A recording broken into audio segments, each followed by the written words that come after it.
You are listening to the Norton Library Podcast, where we explore classic works of literature and philosophy with the leading scholars of the Norton Library, a new series from W.W. Norton that introduces influential texts to a new generation of readers. I'm your host, Mark Chirino, with Michael Von Cannon producing. Today we present the first of our two episodes devoted to the narrative of the life of Frederick Douglass, Douglass's 1845 autobiography, as we speak with its editor, Joshua Bennett. In part one, we discuss Douglass, his life, career, and legacy. We discuss the powerful way Douglass tells his own story, the role of literacy and education in the narrative, as well as the way he characterizes the various people he meets along the way. Joshua Bennett is a professor of literature at MIT. He is the author of 5 books of poetry, criticism, and narrative nonfiction, including The Sobbing School and Being Property Once Myself. Joshua Bennett, welcome to the Norton Library Podcast. Marks, thank you so much for having me.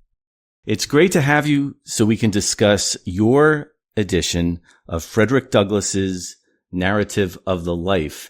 And maybe we can start by just considering perhaps readers new to this story, new to this work, what we might want to know about Frederick Douglass, the figure.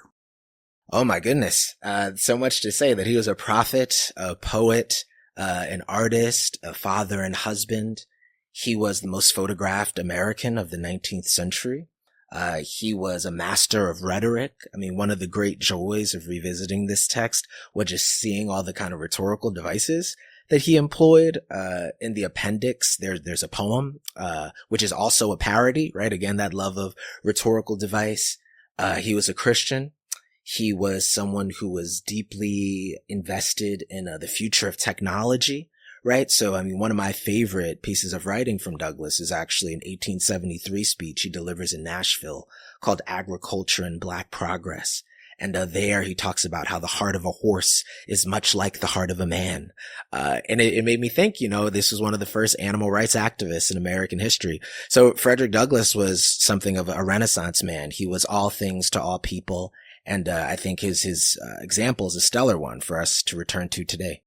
So how did he become a Renaissance man? How utterly improbable was it that this man could serve in so many various capacities as you've described? Yeah, I mean, he's largely self-taught. I mean, he's a combination of kind of self-taught and someone who was snatching language out of the shadows, right? So in Narrative of the Life of Frederick Douglass, which is published in 1845 by the Anti-Slavery Office in Boston, he tells the story of being a young man trading bread to these small white children who helped teach him how to read. And there's just this fascinating exchange, right? Sort of a, physical bread almost for this kind of metaphorical bread of life, right? I think Douglass wants us to understand that as symbolic. We have moments where, the people who claimed ownership over his flesh, they leave their copybooks for him. And in the spaces, in the margins, right? He copies their handwriting. This is part of how he teaches himself how to write. Eventually, towards the end of the book, we also see him teaching a Saturday school, right? Which is broken up. But it's through also the act of teaching that Douglass comes into a much deeper understanding of not just, what literature is for, but what it can accomplish in the hearts of others. It's one of the first times in the book we see him establish a deep sense of a relation or kinship or friendship with other people. It's through the pedagogical moment. It's through literature. So how did he become who he became? Through other people, but also through a kind of dogged will, I think is the version of the story Douglass would make sure we don't forget, right? Is that this is someone who very much tried to pull himself from the fire. So when this book was published, you said that it was published by an anti-slavery press. Was this an unequivocal polemic? Like it had one mission statement, and that was to illuminate the horrors of slavery. Who was the intended audience when this book was published? Yeah, I mean, I think that's part of it. It went through many editions in its first iteration, I believe 7 or more sort of editions when it came out in its day. But also what's important to note is that it's rooted, and Douglass describes this in the book, in his speeches, right? In these kind of anti-slavery lectures that he's delivering, and the fact that there are dubious audience members, right? There are people who believe that this is fabricated, right? That there's no way that this person standing in front of us had ever been enslaved. So part of writing the book was the idea that he was creating this material object people could refer to, right? He was creating a kind of historical document. And it's important to remember too, Douglass is not the first Black author published, right? Phyllis Wheatley, right? Almost a century before. And what's interesting to think about with Wheatley as well is that some of the first feedback she gets from the United Kingdom is, well, if she can write this way, how can she be enslaved? Right? So in Douglass's narrative itself, the literal book, but also in the story of its publication, we find this kind of central philosophical tension, right? This entire population group who was said to be chattel, right? Said to be soulless, right? Said to be the equivalent of oxen or tractors. How can they also be producing literature? This is at the very core, I think, of what the book sets out to attack. And we have Douglass as a writer, you saying, employing complex rhetorical devices, quoting Shakespeare. So it would strike an audience as utterly improbable that this man could have produced this brilliant work. Sure. And I mean, Douglass is again, a master orator. In one of his later speeches, Pictures in Progress, he talks a little bit about the distinction too between kind of robust philosophical argument and what you're trying to accomplish in a speech. So in narrative, he does toe this line in a beautiful way through biblical allusion, right? One way he does this quite powerfully is through his description of Covey, right? And he talks about him as a thief in the night, as a snake who literally crawls on the ground, right? And as a deceiver. What readers of the time will notice, and what many of us will notice if you're familiar with the biblical tradition, I mean, he's describing the devil, basically, right? And I think through those sort of allusions, he's tapping into a common readership and people who are saying, oh, this is not just kind of morally reprehensible as a practice. There's a kind of a cosmic sense of what Douglass is trying to accomplish, right? Like this is an overturning of the natural order, this thing we call slavery. And part of how he's accomplishing, I think, that reading for the audience is through allusion and other rhetorical devices. Yeah. And Joshua, you're referring to Covey, the overseer that he describes. So if we can think about the various characters that he encounters and the various situations that he's in and sort of his journey towards freedom, I'm wondering if you could comment on the way that Douglass crafts his anti-slavery argument, because it seems like there would be a danger of overplaying or over-sentimentalizing his argument. He seems like he has to choose just the right mode when he is writing this book. What do you see when you read this book in terms of how he conveys this argument? Yeah, I mean, it's largely through metonymy in a way, right? Like each of these human beings. So whether that's Thomas Auld, whether it's Aaron Anthony, whether it's Sophia Auld, they become symbolic representatives of this much larger problem, right? So even when he asks Sophia Auld to teach him to read, he describes her as kind-hearted, right, at the outset. And the idea is that she's slowly poisoned over time by slavery, right? So part of how he constructs the argument are through these characterizations that change over time. Some of it too almost seems like it's embedded in the names, right, of some of these overseers and other figures. So like Mr. Gore or Sevier, right? So I mean, he really is kind of saying that they're taking off these larger than life moral qualities, the people that he's naming. So at every single step, he maps this journey, and it almost feels like Dante in a sense, like he's moving deeper and deeper into hell in a way. And then he emerges in these final 2 chapters as someone who's free. He gets married. He starts on his journey to anti-slavery, and he closes with this appendix that this is this powerful critique essentially of a kind of racist American Christianity, which is a kind of crescendo to take us out. So it's the hero's journey. You know, it's a journey from illiteracy to literacy. It's a journey through the depths of slavery to the heights of freedom.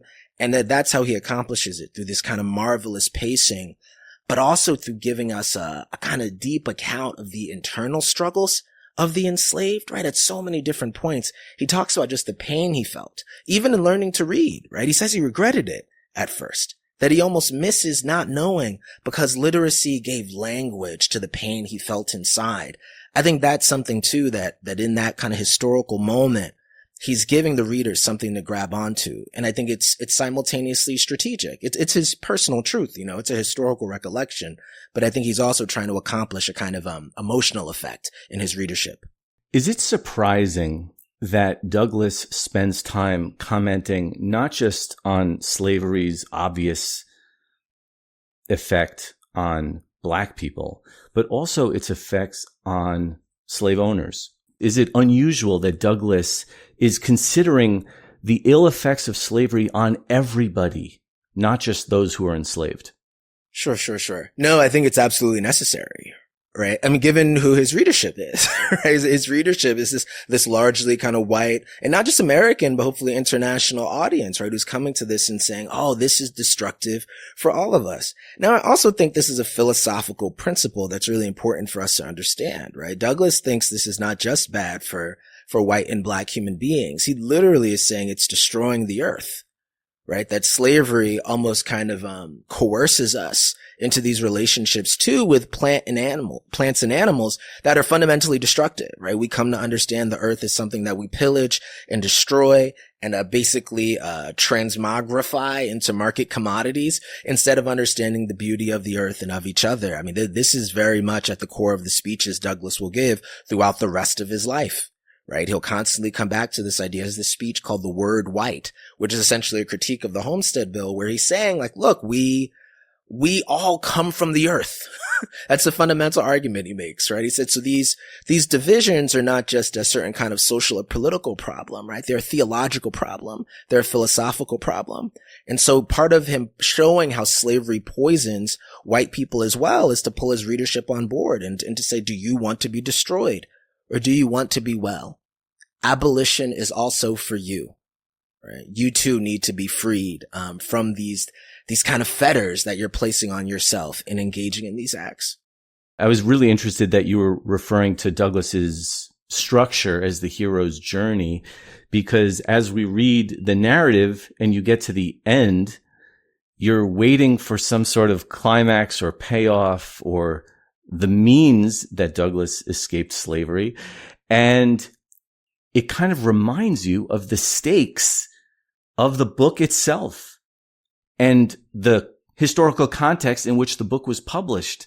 So can you talk a little bit about the choices Douglass makes as a storyteller at that time? Sure. And thank you for this, Mark. This is really kind of the meat and potatoes of what I wanted to get into. So I'm teaching a class at MIT in the fall called Pretending. And part of what I want us to think about there are the kind of multiple layers of shadowing that are happening in this book. So as we will later learn, right, in the life and times of Frederick Douglass, which is his third and final autobiography, Douglass escapes from slavery essentially by dressing in costume and by borrowing a sailor's pass from someone he knows. He basically dresses up as a sailor and gets on a boat, which once you know that, you see all the boats in this book differently, all the kind of maritime metaphors that appear and reappear. But he explicitly says in the text that he will not reveal his means of escape because it closes a door, is the kind of metaphor he uses, right? That other people will not be able to escape by similar means if he reveals that this kind of elaborate act of what J.L. Austin, the philosopher, would call disguising reality, right? That this act of masquerade, if he reveals it, it'll close the door for others, right? This is his critique too of a certain vision of the Underground Railroad, right? He says, well, actually by advertising it this way, we're foreclosing a certain set of fugitive possibilities. Lastly, real quick on this is also his critique of other freedmen later, right? Other kind of abolitionist writers like Henry Box Brown, right? Who in Narrative of the Life of Henry Box Brown kind of details the way he escaped. And Douglass's issue is that it's like, well, dude, like if other people were going to mail themselves to freedom, you've now foreclosed that for so many of our brothers and sisters who are still in chains, right? So very much Douglass is thinking at the moment of writing up to and through its moment of publication, even into his next autobiography, My Bondage, My Freedom. He's thinking, how can this text be solely an instrument of liberation and not in any way complicate, my fellow kinship, network members, my fellow kinsmen? How can I make sure this doesn't interrupt their opportunities to also get free? That's fascinating. And Joshua, I don't know if you have the same reaction, but when I get to that part in the narrative, it doesn't seem like a void in the storytelling. It actually heightens the intensity by this information being so valuable that he can't convey it. It really makes it, in fact, even more dramatic. Yeah, and it gets you the sense that you're dealing with a deeply ethical person. Right. It almost takes you out of the book as a kind of commodified object. You're like, look, man, I'm trying to tell a story that has kind of implications for millions of people. Right. So no, what matters to me most is not just to give you the most kind of compelling, juicy story possible. I actually have a certain kind of political project that I've set out to achieve in this book. And it depends upon moments of opacity. Right. I am giving you as much as I can of my internal state and of what I saw as I can best remember it. Right. But he actually starts the book, if you remember, with absence. Right. That slaves by and large know about as much of their history as horses knows of theirs. He starts with absence. Right. He starts with not really being sure who his father is. Right. He starts with not knowing his birthday. He starts us there. Right. And he says, but I'm giving you all I can. But in that moment, it's an agentive absence. He's withholding. And I think that's part of what really makes it kind of click for us as readers. Like it's a beautiful literary moment as well. There are times when there are people who help him and he says, I would love to give them a shout out here, but I'm not going to because it would get them into trouble. And you realize the conditions of readership at that time. That's right. Joshua, you mentioned some of the maritime moments. And I think one of the most unforgettable scenes is on the bay when Douglass looks out at the boats. I'm wondering if you could describe that for us. Yeah, I mean, it's kind of an astonishing moment because it reminds him of the freedom that's been foreclosed for him, right? But it also seems like it's a moment of him just kind of relishing that astonishing beauty. Like the ocean represents not just the condition of possibility of his enslavement, which is interesting, right? Like looking out at the water is not necessarily a moment to think about the Middle Passage or how, millions of Africans arrived here. It's to think about his own freedom, his own life as a vessel. And this book is one of many ways he'll be able to explore the world as someone who's free. I mean, lest we forget proximity to the ocean in other ways, even in the text itself, was such a site of physical trauma. I mean, I'm thinking about when Douglass was kind of hired out and was working on the docks and was beaten until his eyes were swollen. I mean, so there's so much that proximity to water is doing in this text that I think is really rich for us to explore. There's also another indelible moment for me, and that is Douglass's reaction when he sees what happens to his friend Demby. Can you talk a little bit about that for us, Joshua? Yeah, so Demby's death actually happens in a chapter that, I marked this in the book. It's almost thematized by murder, right? And thematized by this kind of wanton brutality that's visited upon the enslaved. And so when I've returned to that passage, I've just been thinking a lot about how Douglass thematizes each chapter seemingly that way. I mean, that entire section of the book is really about the way that Demby and other enslaved people are brutalized through brute force, right? In other parts of the narrative, it's about starvation, maybe especially of younger women, it seems like, right? We open with Aunt Hester being brutally beaten. But with Demby, he's shot, right? He's just like brutally kind of murdered out in the open, right? Out in the grass and in the fields. And so, yeah, there he really is trying to paint a picture, I think, of the brutality of chattel slavery, but also I think the everydayness of it, right? That it wasn't just, right, for people who were trying to run free or teaching each other to read. There really was almost a casualness with which Black people were killed, in this setting, that he doesn't want us to forget, right? He makes it unforgettable for us. And I think that's really important for Douglass too, that he lingers on the sorrow songs. He lingers on the moments of brutality and also the moments of great beauty and resistance and resilience. Is it important to the text that it is set in Maryland, which might not be a state that we immediately associate with slavery? Yeah, because it becomes a kind of an in-between space, right? There's a proximity to freedom that I think is really important for Douglass. there. And I think for us as readers, and readers will pick up on that.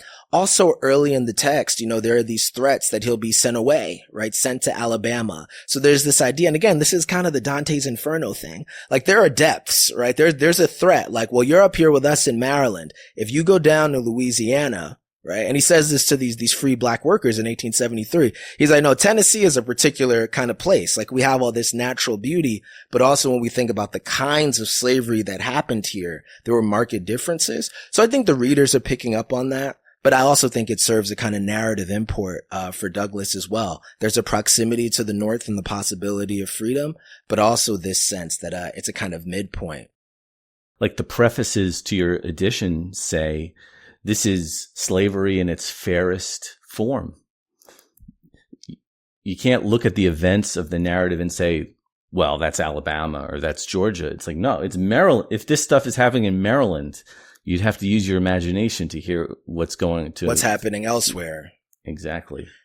Yeah. And even if I wouldn't use the language of fairness, he gives us these pockets of opportunity that he's able to seek out, right? Like he's hired out, for instance, right? He can kind of make money on his own labor. At least at the beginning, right? Sophia offers to teach him to read. He's saying there were these moments of possibility where I saw what could be and what could have been, and which were almost certainly foreclosed elsewhere. So if the brutality of this is something, well, you're seeing me go through, like you're saying, just imagine what it's like elsewhere. It really does, I think, operate as this useful lens, for him as an author, and I think for the readership. So you were mentioning how the narrative starts with sort of an absence of Douglass's family, but later in the narrative, there is an incident, a passage devoted to his grandmother. Oh my gosh. Why did you react that way? It seems like lots of readers react, like recoil when we think of that moment. How would you describe what Douglass does there? Well, one, it's the moment of dashed hope and expectation. Cause you could say Douglass is a kind of optimist, right? But really in that moment, his sense is, well, look, I mean, she's nursed everyone here, from the time they were born, including the man who claims ownership over our flesh. Certainly they will free her. Like there's really no argument against her having a better life, right?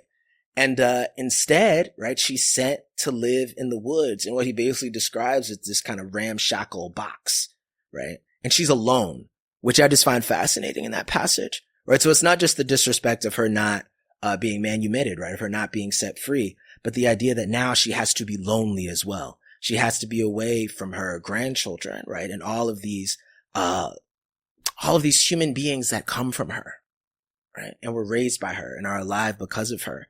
And the fact that he names that as one of the kind of primary moral failures, the fact that they have set her out to be alone, I just found astonishing. And it's such an interesting kind of counter image to something like, Toni Morrison's vision of the clearing in Beloved, right? Where actually, the woods are this site of gathering, almost worship, right? It's a place where, her character, Baby Suggs, delivers a sermon on loving your flesh, right?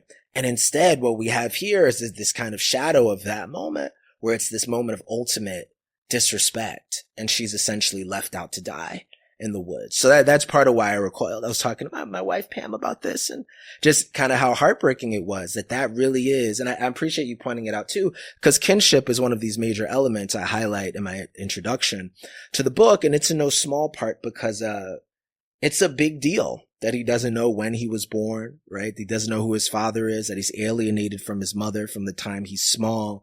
And that really the only way he's able to foster something like friendship is through literacy and the act of passing on education. So there's something there that's quite powerful about Douglass as, yes, this kind of heroic figure who stands alone almost by necessity, but also as someone who's alienated materially from people who could hold him up and say, well, actually, no, you're part of us. You're part of this group and not just in an abstract sense. Yeah, and this actually goes back to what you were saying at the beginning of our conversation, how Douglass structures his argument metonymically, where he's not going to try to gobble up the millions of horror stories. He's just going to use one old lady, that's his grandmother, or Demby, just one incident with Demby to reveal the depths of the horror. And there's got to be some, brilliant strategy behind that. Yeah, I think that's right. Again, even in the selection of the scenes, right? Like you mentioned Denby, and he's killed by Mr. Gore, right? Like the idea is that he's selecting these scenes that have this unique kind of symbolic power. He's organizing the chapters in that they almost each seem to have a kind of argument or image system to them. And it's masterful. We haven't talked at all about duration. Maybe we will the next time we have a conversation. But I think it's part of why the book has really lasted. It's a structural thing too. Tell me about duration. What's your observation along those lines? The book has a sense of permanence to it. I think even at the level of reading, you get the sense that this is someone who believed that he was creating a document that would stand the test of time, and he wanted to organize it that way. I think the use of biblical allusion, we talked about the kind of audience purposes of that, but I think it also was to ground its footing in something ancient, right? And say that, look, we are trying to create a new moment, a new vista with this book. This book is meant to break something open. And I think part of why it's lasted is that he really does balance the kind of depravity, the gratuitous evil, the bloodbath of slavery. He balances that with the remarkable meditative tenacity, the persistence, the eloquence, the resilience of the enslaved. He does his best to balance those things. And in the middle of it, he presents himself as this figure that emerges at the kind of intersection of those two streams, who is ingenious, who is kind of self-fashioned, right? There is clearly some Emersonian elements to this, not just in the book, but in his kind of later speeches. But also could not have made it without the people who loved him, right? And I think there's something to that. I think students in high school, younger students, I first encountered this book as a high school junior, and I think that's part of what made it stick for me. How could he possibly have survived all of this, right? And at the end of it said, but there are still more. There are still more people in chains, and so I must stand and give an account. He's embodying the best of what we can accomplish, I think, in this country. Maybe the last thing I'd like to ask you about for this episode is something you alluded to earlier, and that is the note that Douglass ends his narrative on, which is the appendix, or a kind of an afterthought, where he talks about religion. It's almost like he reread his narrative and said, wait, I really want to make sure I'm being clear about this. What is, what is his stance about religion, and why do you think he put that appendix in there? Yeah. So he opens it essentially by saying, given the kind of strength of my critique of Christianity in this book, there are people who would doubt whether I was a Christian at all. And actually the thing I'm articulating is that I'm interested in a kind of true, robust Christianity, and not the hypocritical Christianity of the slaver. And then he just outlines, this kind of beautiful dialectical process almost, right? Where he's like, look, how can you publicly proclaim mercy and grace and chastity, and then in these spaces, right, where you're enslaving people, you are brutal and unforgiving and rapists, right? Like, you've created this kind of ultimately evil enterprise, founded, in greed, while publicly proclaiming this kind of Christian identity that would absolve you of not just the guilt, but almost seems to be a kind of transportive force. Like, it's almost hallucinatory. I think Douglass seems to help us think about, like, yeah, dude, you're trying to pretend you're someone else through this Christian identity, when in actuality, you're like Covey, like, you're devilish. This is demonic. This is an evil thing that destroys the earth. It destroys human life, and it's destroying you. And so he puts it almost as this kind of postlude in a way that I really appreciate it. Like, that's the final note, not just my freedom, right? Which is great. That's a beautiful way to, end the story. He's free. He gets married. There's a marriage plot, but he comes back and say, oh, actually, and one more thing. Like, you people who think you're good Christians out there, you're not. You're not even really practicing Christianity. You're practicing something evil. And God doesn't love that. Like, it's so prophetic, right? Even in this biblical tradition, he's the prophet, right? He's trying to come down like Elijah, like Amos, right? He's saying, you don't love justice. You don't love mercy. You don't walk humbly with your God, and you must repent. You must change your mind. Joshua Bennett, thank you so much for joining us on the Norton Library Podcast. Mark, thanks a ton. This is great. The Norton Library edition of Narrative of the Life of Frederick Douglass, edited by Joshua Bennett, is available now in paperback and ebook. Check out the links in the description to this episode for ordering options and more information about the Norton Library, including the full catalog of titles.